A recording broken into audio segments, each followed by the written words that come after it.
오늘 함께 나눌 말씀의 제목은 기회를 놓치지 말라입니다.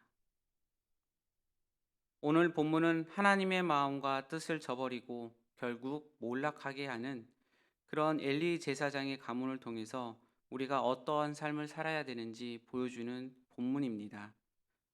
제사장 엘리가 매우 늙었을 때에 그의 아들들이 온 이스라엘 가운데에 행한 악한 일들과 회막문에서 수중드는 여인들과 동침하였다는 것을 듣게 됩니다. 그리고 사람들이 하나님께 예배하기 위해 제물을 가져오면 하나님께 제물을 바치기 전에 자기들이 먹을 고기를 빼앗는 것도 보게 됩니다. 그리하여 엘리 제사장은 그러한 아들들을 불러 이렇게 이야기를 합니다. 너희가 어찌하여 이런 일을 악행을 하느냐? 내가 너희의 악행을 이 모든 백성들에게 들었도다. 내 아들들아 그러하지 말라. 내게 들리는 소문이 좋지 않다. 너희가 여호와의 백성으로 범죄하게 하는도다. 사람이 사람에게 범죄하면 하나님의 심판이 있을 것이다. 만일 사람이 하나님께 범죄하면 누가 그를 위하여 간구하겠느냐라고 이야기를 합니다. 그런데 그의 아들들은 이미 늙어버린 이 아버지의 말을 듣지 않습니다. 하나님께서는 그런 아들들을 음히 죽이기로 말씀하십니다. 그들이 오랜 죄악 가운데서 하나님을 멸시한 것을 엘리가 방치한 까닭에 회개와 회복의 기회를 놓쳐버린 것입니다. 반면 사무엘은 어려서부터 하나님을 바라보는 아이로 자라나게 됩니다. 그 말씀을 보게 되면 사무엘상 2장 26절에 말씀하고 있습니다. 우리 함께 읽겠습니다. 아이 사무엘이 점점 자라매 여호와와 사람들에게 은총을 더욱 받더라. 어린 시절부터 믿음으로 자란 사무엘이 커서 하나님께 귀하게 쓰임 받는 모습을 볼 수 있습니다. 엘리는 하나님의 제사장이었고 사사였고 그는 민족의 지도자였습니다. 그러나 가장 중요한 일을 하지 못한 모습입니다. 자기 자식들의 믿음으로 양육하지 못했습니다. 엘리도 자식들을 사랑했습니다. 자식들을 잘 키우고 싶었을 것입니다. 그리고 자녀들이 잘못되는 것에 대한 두려움과 아쉬움이 있었습니다. 그래서 자녀들을 불러서 이제는 하나님께 죄를 짓지 말라고 권면합니다. 그러나 그때가 너무 늦어버렸습니다. 엘리는 늙었고 자녀들은 엘리의 말을 듣지 않았습니다. 이미 돌이킬 수 없는 그 지경에 이른 것입니다. 이미 너무 오랜 시간 자녀들을 죄악 가운데 방치하였고 자식들은 믿음으로 돌이킬 기회를 놓쳐버린 모습들입니다. 우리는 더 늦기 전에 자녀들을 말씀과 기도로 양육해야 합니다. 오늘이 마지막 기회일지 모른다는 것입니다. 그러므로 우리는 이 일을 내일로 미루는 것이 아니라 오늘 자녀들과 함께 말씀을 읽고 오늘 자녀들과 함께 기도하기를 소망합니다. 부지런히 자녀들에게 말씀을 가르치시기 바랍니다.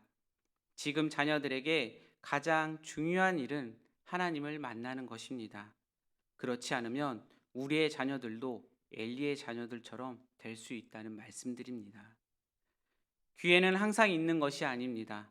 그 기회를 놓쳐버리기 전에 오늘도 자녀들을 하나님께 인도하는 여러분이 되시기 소망합니다. 하나님의 사람이 엘리에게 와서 하나님의 말씀을 선포합니다.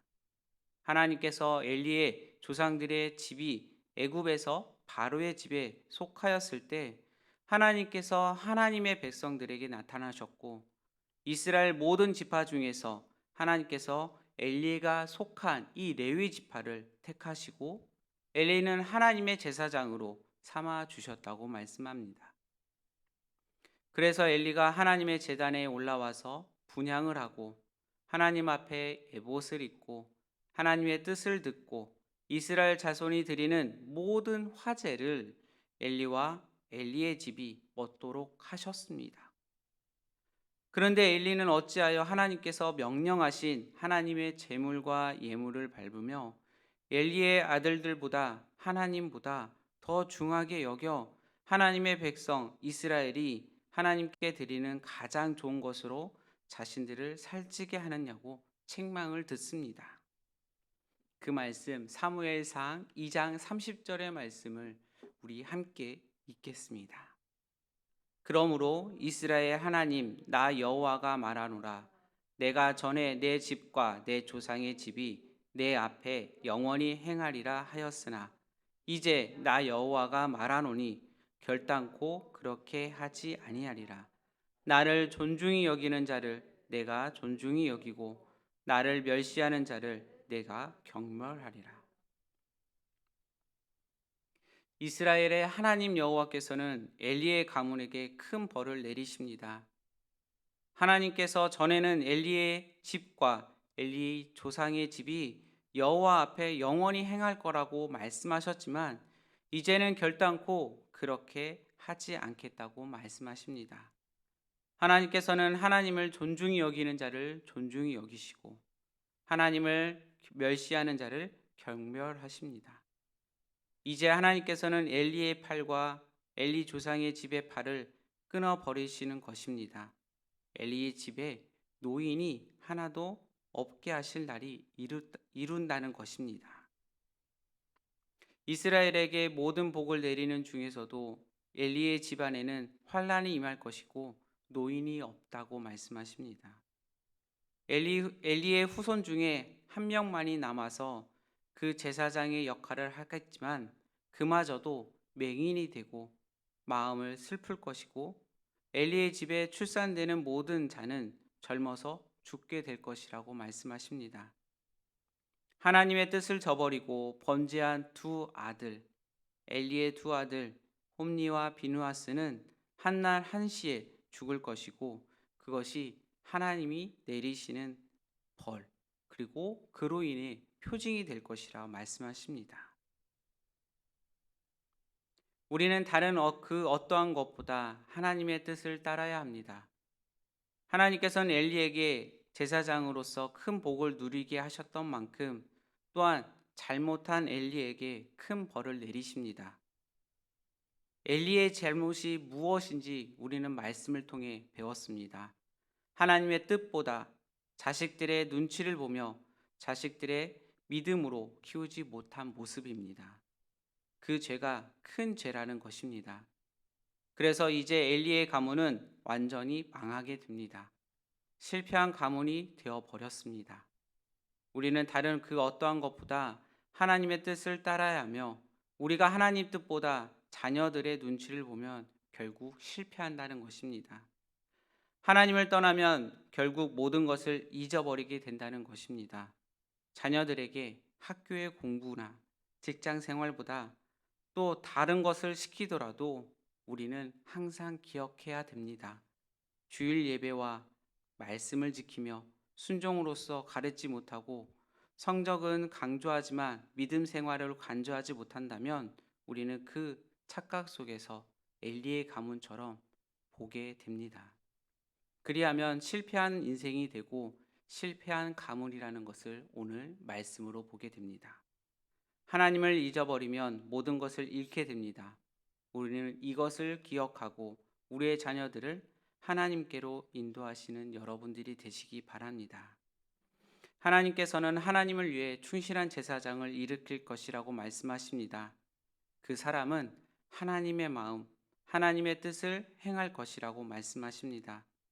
하나님께서 그 충실한 제사장을 위해 그의 집을 견고하게 세우시고 그 사람이 하나님의 기름 부음을 받는 자 앞에서 영원히 행하게 될 것이라고도 말씀하십니다.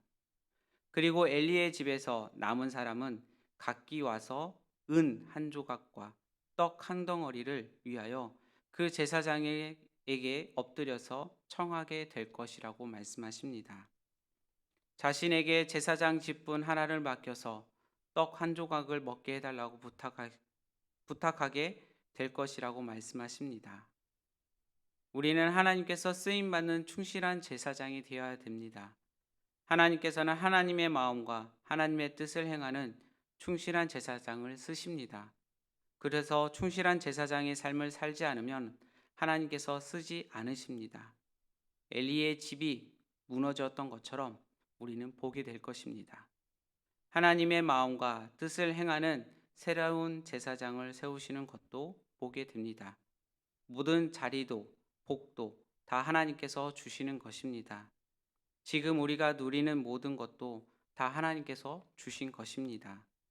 그런데 그것을 잊어버리고 마치 그 자리가 처음부터 내 것이고 변하지 않는 것처럼 여기고 하나님의 마음과 뜻과 상관없이 살아간다면 모든 것을 한순간에 잃어버리게 될 것입니다. 그러므로 우리는 지혜로운 사람들이 되어야 합니다. 하나님의 마음과 뜻에 순종하는 충실한 제사장의 삶을 살아야 하는 것입니다. 하나님을 경외하며 사는 것이 지혜로운 것입니다. 하나님께 쓰임 받는 자가 복을 누리는 사람인 것입니다. 그러므로 우리는 지혜로운 사람, 훌륭한 지각을 가진 사람들이 되어서 항상 하나님을 경외하고 하나님의 계명을 지키고 하나님의 마음과 뜻을 따라 순종하여 여호와 하나님을 찬양함으로 영원한 가정과 가문이 되시길 소망합니다. 오늘 본문에 등장한 사무엘과 엘리 두 아들 홈니와 비누하스의 모습은 하나님 앞에서 바르게 살아가는 자와 자기 욕심과 생각대로 살아가는 사람의 대조되는 모습을 보여줍니다. 하나님 앞에서 자신의 가장 좋은 것을 드리고 하나님만을 의지하며 철저한 모습으로 살아가는 자와 제사장이라는 직분을 가지고 있음에도 온갖 죄를 일삼으며 교만하게 살아가는 자의 모습에 대해 어떻게 심판하실 것인지에 대해 분명히 보여주는 말씀입니다.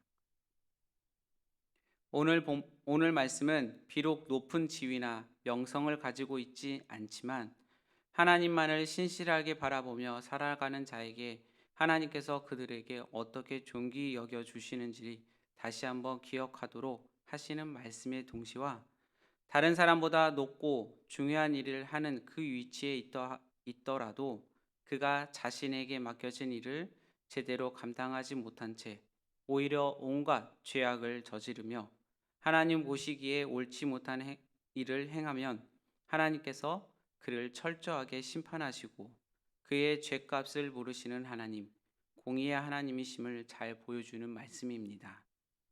말씀 가운데 자녀들의 잘못에 대해 안일하게 대처하는 엘리의 태도가 하나님께로부터 엄중한 심판을 받도록 하는 결과를 가져오는 모습을 보면서 부모로서 자녀가 잘못을 저지를 때 자녀의 잘못에 대해 그가 진정으로 뉘우치고 반성하도록 하기 위한 노력이 얼마나 중요한 것인지에 대해 다시 한번 생각해 보게 됩니다.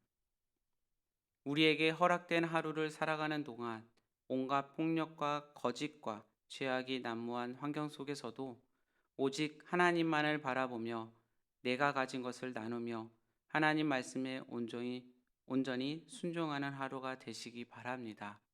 오늘 두 가정을 보면서 우리가 그것을 기억하고 그리고 묵상하며 그 자녀들에게 어떻게 대처해야 되는지를 보여주는 대목들입니다. 이것을 기억하며 오늘라도 하나님이 나에게 주신 그 메시지를 기억하고 그 말씀대로 순종하시는 여러분들이 되시기 바랍니다. 기도하겠습니다. 사랑의 하나님, 나에게 주어진 가정과 일터와 학교의 환경 가운데 나 자신이 하나님께 어떠한 모습으로 살아가고 있는지 오늘 말씀을 통해 다시 한번 돌아보게 해주시니 감사합니다. 지금 나의 삶의 모습은 제사장 직분을 감당하며 성전에서 살아가고 있지만 그 마음속에 하나님을 모시지 않고 자신의 욕심과 이익을 위해 살아가고 있는 그 어리석음을 겸하며 살아가고 있는 엘리의 두 아들들을 보며 이와 같은 삶을 살아가고 있지 않는지, 아니면 겸손하게 하나님 앞에 서서 하나님만 기쁨을 드릴 수 있기 위해 온전한 헌신과 하나님에 대한 사랑으로 매 순간의 삶을 살아가고 있는지를 우리가 돌아보게 되는 시간들입니다. 하나님, 오늘 우리에게 허락한 이 하루 오직 하나님만 바라보고 하나님만 영광 돌리며 진심으로 하나님을 의지하는 하루가 되게 하여 주시옵소서. 오늘 이 두 가정을 보며 하나님께서 주시는 나에게 그 말씀들과 그 메시지를 기억하길 원합니다. 나 또한 이 모습을 보며 지난 세월을 돌아보게 됩니다. 주님, 이 말씀들을 기억하며 앞으로의 삶도 주님께서 인도하여 주시고 이와 같이 죄를 범하지 않도록 함께하여 주시옵소서. 오늘 하루도 주님께 맡깁니다. 주님께서 함께해 주시고 동행하여 주시옵소서. 살아임하신 예수님의 이름으로 기도드립니다. 아멘.